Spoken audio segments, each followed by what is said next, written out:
అంతర్జాతీయ నర్సుల దినోత్సవం సందర్భంగా AP deputy CM Pawan Kalyan నర్సులను సన్మానించారు. నిస్వార్థంగా నర్సులు అందించే సేవలు వెలకట్టలేనివని ఆయన కొనియాడారు.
తమ సమస్యలు పరిష్కారం చేయాలంటూ ఆయుష్మాన్ భారత్ హెల్త్ వర్కర్స్ వినూత్నంగా నిరసన చేపట్టారు.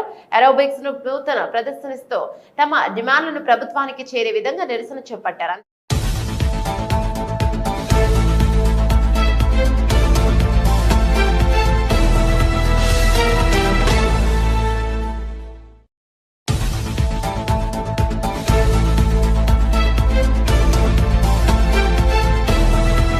ఆయుష్మాన్ ఆరోగ్య మందిర్లో కమ్యూనిటీ హెల్త్ ఆఫీసర్గా వర్క్ చేస్తున్నాను. నేను ఈ రోజు 14th డేన నిర్వాధిక సమ్మెని వినూత్నంగా చేయడం కోసమని గవర్నమెంట్ ఏవైతే మాకు ట్రైనింగ్స్ ఇచ్చిందో అందులో భాగమైన ఏరోబిక్స్ని ఈరోజు మేము టీమ్గా చేసుకొని దాన్ని ప్రొజెక్ట్ చేసి గవర్నమెంట్కి మా డిమాండ్స్ తెలిసేటట్టుగా ఈరోజు చేయడం జరిగింది.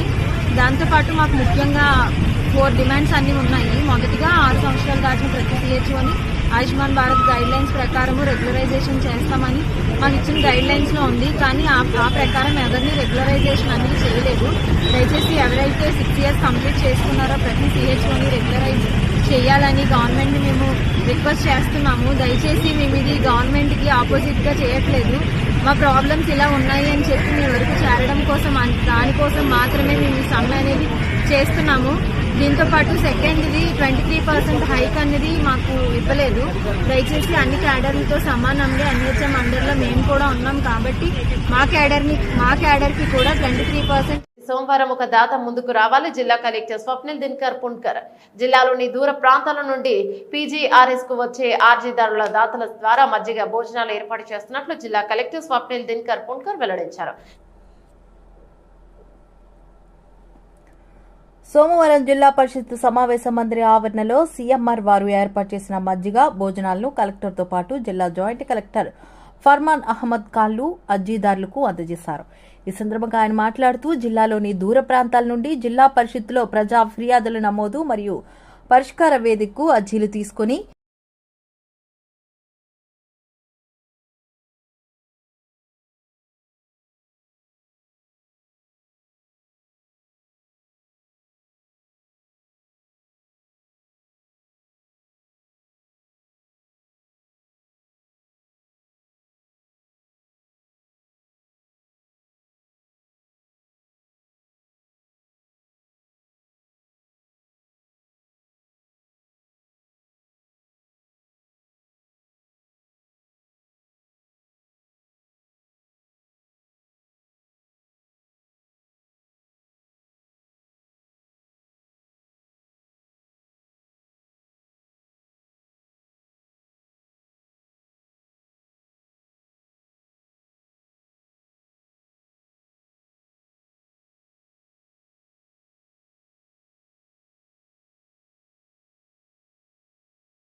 చట్టాలను ఉల్లంఘించి మహిళల అక్రమ అరెస్టులు 2 రోజుల క్రితం కంతేరు ఎంపీటీసీగా ఉన్న కల్పన అనే దళిత మహిళను అరెస్ట్ చేసిన తీరు పోలీసుల వ్యవస్థను ప్రజలు చీదరించుకునేలా ఉంది. ఊరిలో జరిగిన సంఘటన విషయంలో అక్రమ కేసు నమోదు చేయడమే కాకుండా నైటీలో రాలేను అనే చీర కట్టుకొని వస్తానని ఆమె పోలీసులను వేడుకున్నా వినకుండా లాక్కొని పోయిన ఘటన గురించి తెలిసే ప్రజాస్వామ్యవాదులు అసహనాన్ని వ్యక్తం చేసిన మాజీ మంత్రి శైలజనాథ్ అన్నారు.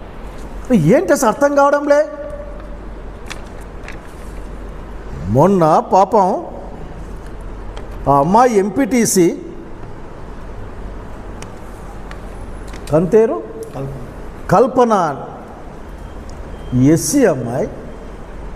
నేను దాన్నేమి ఎస్సీ అమ్మాయి అనే దాన్ని ప్రత్యేకంగా వాడదలుచుకోలే, కానీ but she's a MPTC belongs to Dalit community. ఆ ఊర్లో పిల్లల మధ్య గొడవ జరిగితే ఆమె మీద కేసు పెట్టారు. ఆమె మీద కేసు పెడితే మీరు లక్షణంగా ఎంపీటీసీ, ఆమె భారత రాజ్యాంగం మీద ప్రమాణం చేసిన ఒక ప్రజాప్రతినిధి. ఆమె ఇంటికి రాత్రి 3 గంటలకు ఆ టైంలో వెళ్ళి ఆ అక్కయ్య నేను నైటీలో ఉన్నాను, చీర కట్టుకొని వస్తాను, కోక కట్టుకొని వస్తాను అని చెప్తే కూడా మీరు వినకుండా తీసుకెళ్ళి ఆమె పైన కేసు పెట్టారే. ప్రొద్దున్నే మీరు సూర్యోదయం తర్వాత మేము అరెస్ట్ చేశామని కోర్టుకు చెప్పారే. నేను అడుగుతా ఉన్నాను, మనందరం రాసుకునే, మీ డిపార్ట్మెంట్లంతా రాసుకునే సత్యమేవ జయతే అనే పదం ఇక్కడ ఏ విధంగా అన్వయిస్తారో చెప్పాలి మీరు. మీ దగ్గర ఏమీ లేదు. ఇంకొక పాప కృష్ణవేణి ఒక అమ్మాయిని ఒక సోషల్ మీడియాలో ఉన్న ఒక అమ్మాయి, బహుశా అమ్మాయి ఏమన్నా పెద్ద అభ్యంతరకరమైన వ్యాఖ్యలు చేసింటే తగిన చట్టం ఏదో చట్టం చేస్తుంది. కానీ మీరు ఉన్న పలంగా అమ్మాయిని సాయంత్రం తీసుకొని రావడం, స్టేషన్లో పెట్టడం, పీటీ వారెంట్లు వేసుకోవడం, స్టేషన్లో తిప్పడం.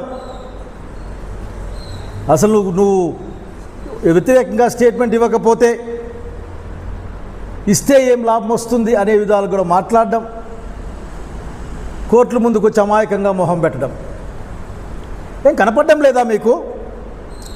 అంతెందుకు ఆ సుధారాణి అని ఒక అమ్మాయి, పెద్దిరెడ్డి గారి సుధారాణి ఒక అమ్మాయి, నిజంగా అమ్మాయి నిజంగా తలుచుకుంటే బాధేస్తుంది.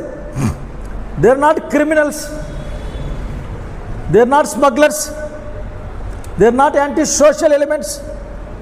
ఒక రాజకీయ పార్టీకి అనుబంధంగా పనిచేస్తున్న వాళ్ళు ఏదైనా కొద్దిగా అటు ఇటు క్లైమ్ క్రాస్ చేస్తే దానికి రకరకాల మార్గాలు ఉన్నాయి. భారత శిక్షా స్మృతి ప్రకారం 7 సంవత్సరాల కంటే లోపల జైలు శిక్ష ఉండే అన్ని కేసులకి స్టేషన్ బెయిల్ ఇవ్వచ్చు. మీరు 41 నోటీస్ ఇచ్చి వాళ్ళు విచారించవచ్చు అని చెప్తే ఆ పని మీరు చేయరెందుకు? ఏం కనపడదా? ముఖ్యమంత్రి గారు మీరే బాధ్యత వహించారు, ఎందుకంటే మీ దగ్గరే లా అండ్ ఆర్డర్ ఉంటుంది కాబట్టి. మీకు బాధ కలగకూడదు. చాలా సీనియర్ పొలిటీషియన్ మీరు. అరే ఇంత నిజం జరుగుతుంది, నిజమా అని ఆలోచించాలి. వాస్తవానికైతే దీనికి ఇంక మించినత అసలు ఎందుకు ఇట్లా జరుగుతూ ఉంది? మీరు అలౌ చేస్తూ ఉన్నారు. మీ అధికారాలు, మీ పార్టీ నాయకులు, మీ ప్రభుత్వంలో ఉన్న వాళ్ళు, మేము భారత రాజ్యాంగం కాదు, భారత రాజ్యాంగం బాబాసాహెబ్ అంబేద్కర్ ఇచ్చింది కాదు, మా దగ్గర వేరే రాజ్యాంగం ఉంది, దాన్ని అమలు చేస్తామని పలుమార్లు బహిరంగంగా చెప్పి మిమ్మల్ని చూసి ఈ వ్యవస్థలు యావత్తు వ్యవస్థల్లో కొద్దిమంది మీరు చెప్పింది నిజమేమో అనుకొని, లేక మీరే ప్రామాణికం అనుకొని, యథా రాజా తథా ప్రజ అంటారా, బహుశా వీళ్ళు కూడా నేను ఒక విషయం చెప్పడానికి భయపడతా ఉన్నా.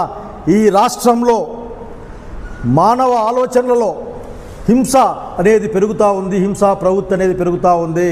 ఇది మంచిది కాదు. ఇది జాగ్రత్తగా ఉండాల్సిన బాధ్యత ఈ సమాజం పట్ల, మా రాష్ట్ర ముఖ్యమంత్రిగా మీ పట్ల ఉందన్న సంగతి గుర్తు చేస్తూ ఉన్నా. నిన్న ఎంత పెద్ద ఇష్యూ, నాకు చాలా ఆశ్చర్యం వేసింది. విడుదల రజని మేడం, విడుదల రజని గత ప్రభుత్వంలో మంత్రి గారు ఆయన పిఏ కేసులు స్టేషన్లో కేసులుంటే చట్టపరంగా తీసుకోండి, ఎవరొద్దన్నారు. ఆమె కూడా చెప్తుంది కదా, మంత్రి గారు, ఎక్స్ మంత్రి గారు చెప్తున్నారు కదా. ఎందుకు అరెస్ట్ చేస్తున్నారు చెప్పరు. పోలీసు వారు మీ మాన్యువల్ని పరిశీలిస్తే అరెస్ట్ చేసిన తర్వాత ఎందుకు అరెస్ట్ చేస్తున్నారో చెప్పాల్సిన బాధ్యత ఉందన్న సంగతి గుర్తు చేస్తూ ఉన్నాను. పాపం సుధారాణి ఇష్యూ మళ్ళీ ఒకసారి గుర్తు తెచ్చుకుని నాకు నన్ను చాలా చూసిన ఎందుకబ్బా ఇట్లా సమాజం ఇట్లా అయిపోతుంది అనుకున్న సంఘటన అది. ఆ ఊరు వదిలిపెట్టి చిలకలూరిపేట కాన్స్టిట్యుయెన్సీ అనుకుంటారు, ఆ ఊరు వదిలిపెట్టి తెలంగాణలో ఉండి హస్బెండ్తో ఆ అబ్బాయికి ఏది ఏ సోషల్ మీడియా ప్లాట్ఫామ్ వాడడం కూడా రాదు, వెంకటరెడ్డి అనుకుంటా పేరు, 2 పిల్లలతో సినిమాకో గుడికో పోతూ ఉంటే ఉన్న పొలంగా లాక్కెళ్ళి పిల్లల్ని బంధువులకు అప్పగించి 3 విశాఖపట్నం సింహాచలం శ్రీ వరాహ లక్ష్మీ నరసింహస్వామి వారిని దర్శించుకున్న హోంమంత్రి వంగలపూడి అనిత. ఆలయ మర్యాదలతో హోంమంత్రికి ఘన స్వాగతం పలికిన అధికారులు. కప్పస్వంభం ఆలింగనం స్వామివారి దర్శనం అనంతరం వేదాశీర్వచనం చేసిన పండితులు. మంత్రి అనితకు స్వామివారి చిత్రపటాన్ని ప్రసాదాన్ని అందజేసిన అధికారులు.